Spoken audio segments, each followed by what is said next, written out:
আজ থেকে 100 বছর পর ক্যালেন্ডারের পাতায় যখন 2124 সাল, আমাদের প্রায় প্রত্যেকের দেহ তখন মাটির নিচে, অস্তিত্ব তখন রূহের জগতে। ইতিমধ্যে ফেলে যাওয়া আমাদের সেই সুন্দর বাড়িটা হয়তো পরবর্তী প্রজন্ম ভোগ করছে। পছন্দের কাপড়গুলো ব্যাকডেটেড হয়ে গেছে। শখের গাড়িটা হয়তো অন্য কেউ চালাচ্ছে, আর আমায় খুব কম জনের স্মরণে রেখেছে হয়তো কেউ ভাবেও না।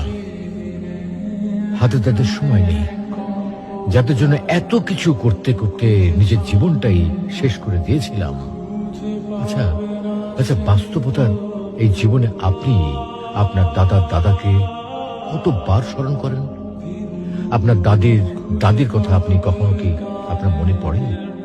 পৃথিবীর বুকে আজকে এই বেঁচে থাকা, এত হইচই, এত মায়া কান্না এভাবেই চলছে। গত হওয়া অসংখ্য প্রজন্মকে টপকে আমরা এই জীবন লাভ করেছি। তেমনিভাবে আগামীতে অসংখ্য প্রজন্মের ভিড়ে হারিয়ে যাবে আমাদের এই জীবন। কিন্তু খুব কম লোকই সময় পায় ফেলে যাওয়া জীবনটা একটু ফিরে দেখার। বাস্তবতা হচ্ছে এই জীবনটা আমাদের কল্পনার চেয়েও অনেক অনেক ছোট।